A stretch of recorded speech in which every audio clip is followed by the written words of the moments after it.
Agent Smith is the real one. What if Neo wasn't actually the one, but Agent Smith was instead? This theory originated from analyzing Morpheus's original prophecy about the One in the first Matrix film. Morpheus states that when the Matrix was first built, there was a man born inside who had the ability to change whatever he wanted, to remake the Matrix as he saw fit. Agent Smith was born inside the Matrix as a program, fitting this description perfectly. By Matrix Reloaded and Revolutions, Smith gains the ability to copy himself throughout the entire simulation, effectively remaking the Matrix as he saw fit. Smith's actions directly lead to Neo negotiating a truce with the machines, thereby ending the war as the prophecy foretold. The theory suggests that evil motivations don't disqualify someone from being the chosen one, similar to the Anakin Skywalker and Darth Vader parallel.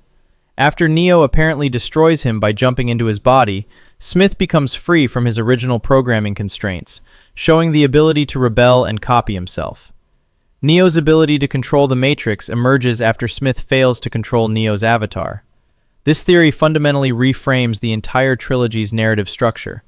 Instead of a straightforward hero's journey, it suggests the prophecy was misinterpreted from the beginning.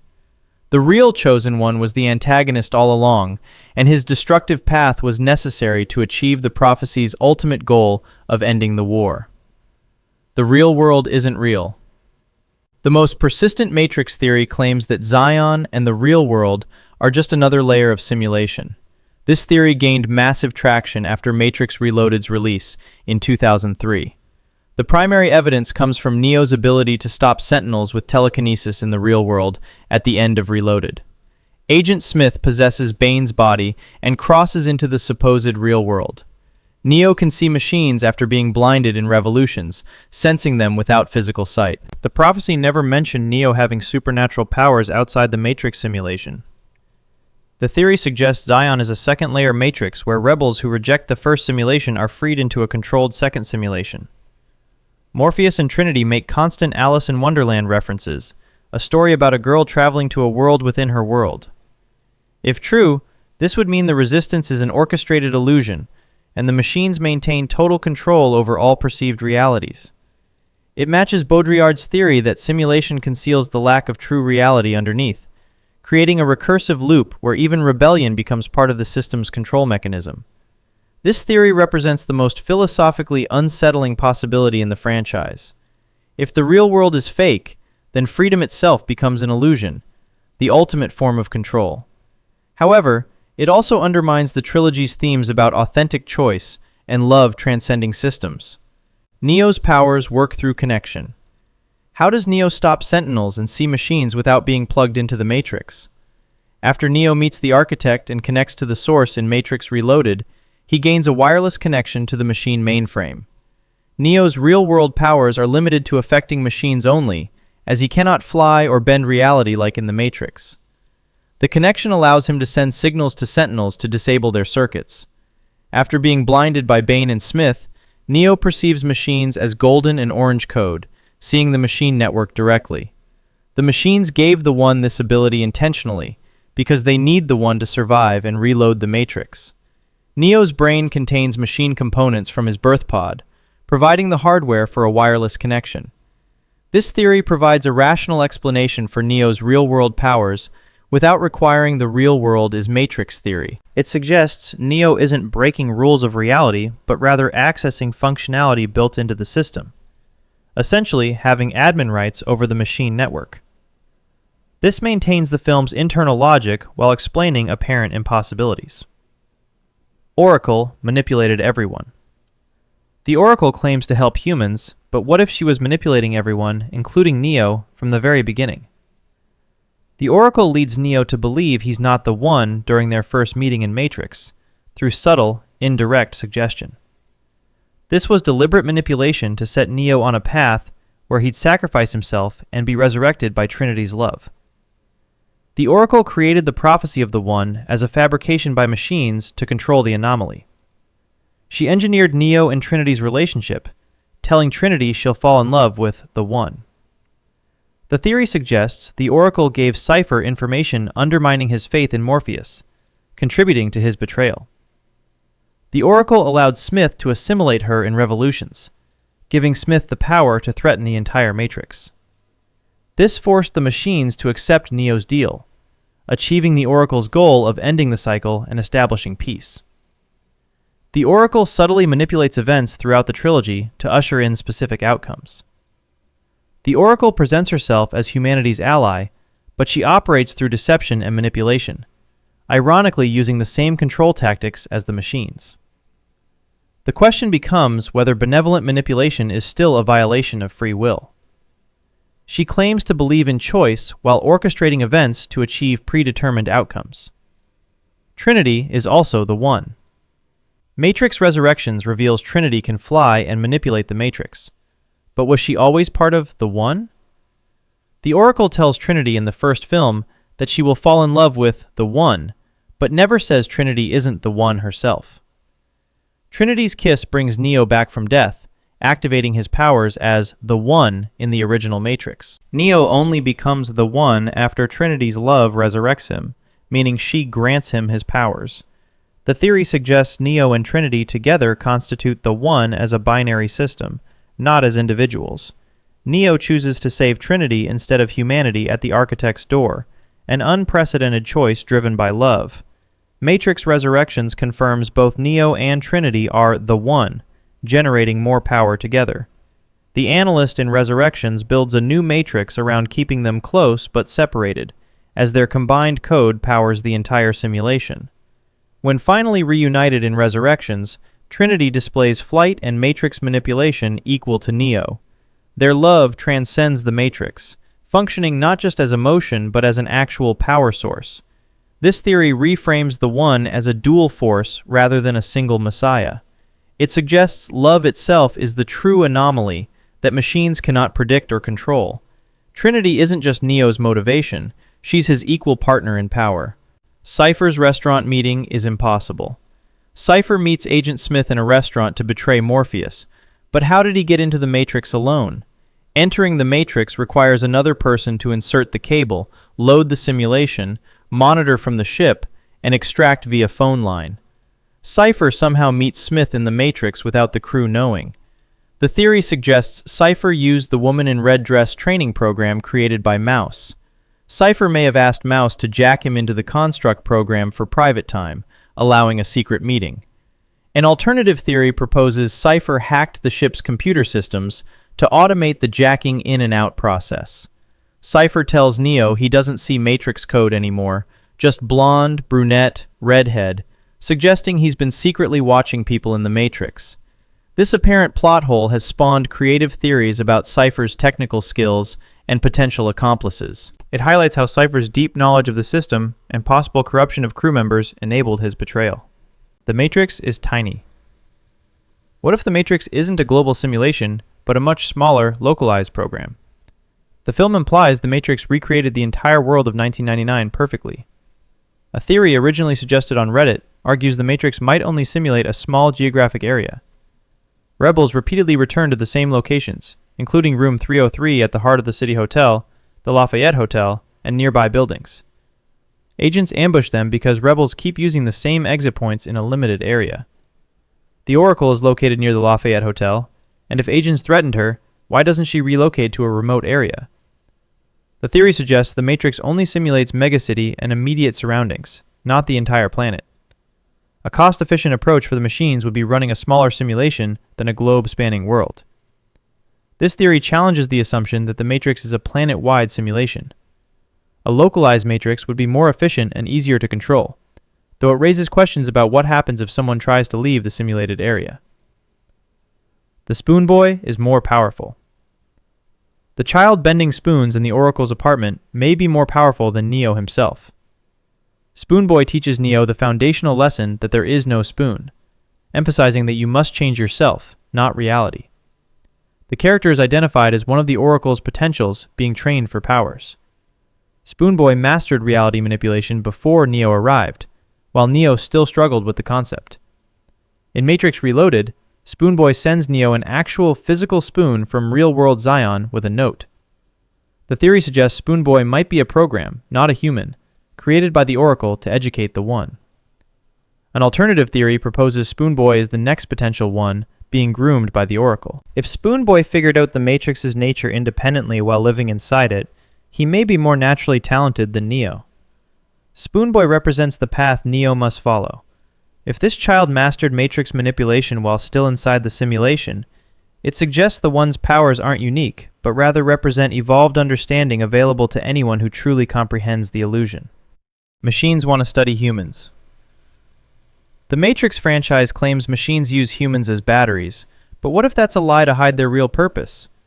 Morpheus tells Neo machines use humans as a bioelectric power source. The human body generates more bioelectricity than a 120-volt battery and over 25,000 BTUs of body heat. This never made scientific sense, as human bodies require more energy to sustain than they generate. The theory suggests machines actually use human brains as processing power for a distributed computing network. Early Matrix drafts reportedly had humans used as a neural network and processors before being changed to batteries for a general audience. An alternative theory proposes machines created the Matrix to prevent human extinction, studying humanity to understand them. Matrix Resurrections confirms machines do use humans as batteries, but Neo and Trinity generate far more power than normal. The analyst in Resurrections manipulates human emotions, including despair, hope, and fear, to maximize energy output. Emotional suffering increases power generation, as the Matrix is optimized for controlled misery. The humans as batteries concept has been criticized as thermodynamically impossible. This theory offers a more logical explanation while maintaining the film's premise. However, Resurrections doubled down on the battery concept while adding an emotional manipulation element, suggesting machines are less rational than fans hoped. By the way, if you're enjoying this, I post content like this regularly. Subscribing would really help me out. Morpheus is helping machines. What if Morpheus, the believer in the One's prophecy, is actually working for the machines? Morpheus follows the prophecy about the One with religious devotion throughout the original trilogy. The architect reveals the prophecy was created by machines as a control mechanism. The theory suggests Morpheus unknowingly serves the machine agenda by finding and delivering each one to their predetermined path. Morpheus's unshakable faith makes him the perfect tool, as he genuinely believes while serving the system. An alternative, darker theory proposes Morpheus consciously works for the machines while pretending to lead the resistance. Morpheus's ship is named Nebuchadnezzar, after the biblical king who conquered and exiled people from Zion, an ironic choice. Every action Morpheus takes leads Neo toward the architect's door as designed. Morpheus's recruitment of Neo, the training program, and the visit to the Oracle all follow a predicted pattern. This theory presents the tragedy of good intentions serving oppression. Morpheus believes he's a freedom fighter, while actually functioning as a shepherd guiding the One into a trap. The more powerful version suggests Morpheus knowingly serves the machines while maintaining cover as a resistance leader. The Woman in Red is a trap. Mouse's Woman in Red dress training program seems innocent, but she transforms into Agent Smith. What does this mean? The Woman in Red appears in a training construct Neo experiences with Morpheus. Mouse created her as a simulation, claiming she's his finest work. When Neo looks back at her, she's transformed into Agent Smith with a gun pointed at Neo. Morpheus uses her to teach that if you are not one of us, you are one of them. The theory suggests the Woman in Red is deliberately designed as a distraction test, where an attractive person you fixate on becomes a danger. Mouse implies the Woman in Red and similar programs are available for personal use. An alternative theory proposes the Woman in Red represents how desire and distraction leave you vulnerable to system control.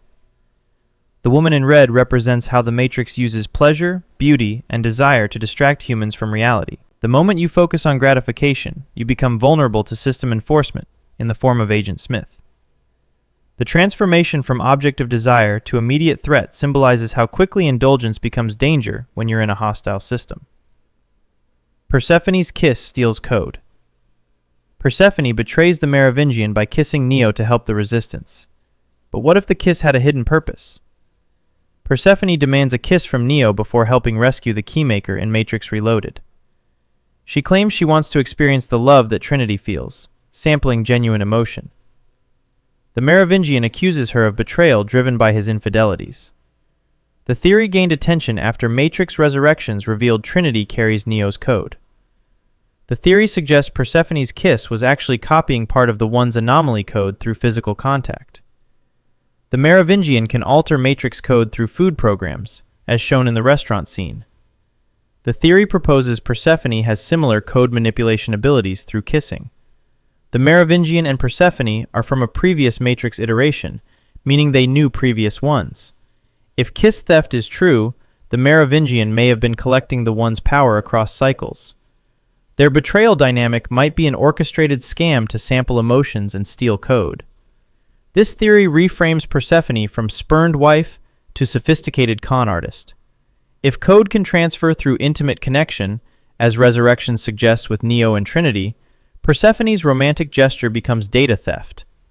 The twins are from Nightmare Matrix. The ghostly twins who serve the Merovingian have the power to phase through solid objects. But where did they come from?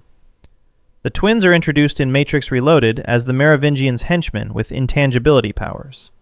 They can become translucent, pass through physical objects, float, and instantly heal damage.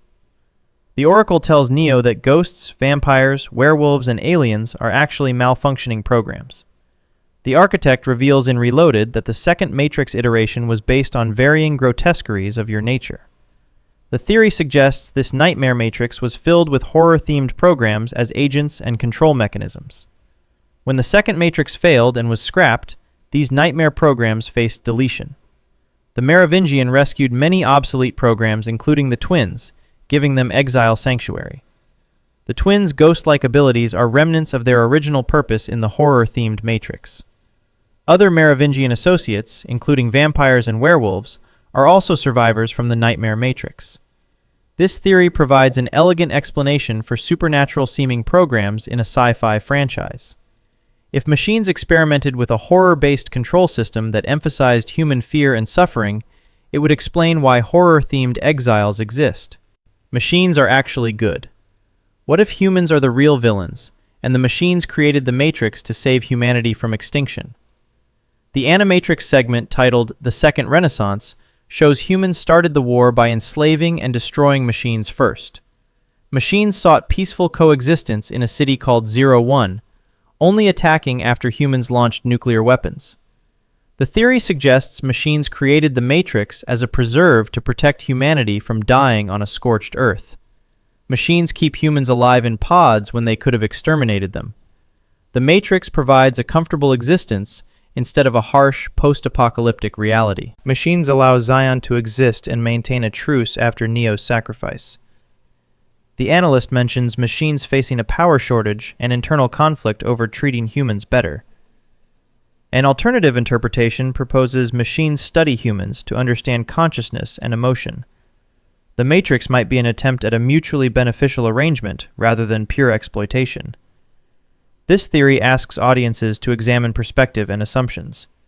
Humans committed acts of violence against sentient beings, then tried to exterminate them with nuclear weapons and blacken the sky.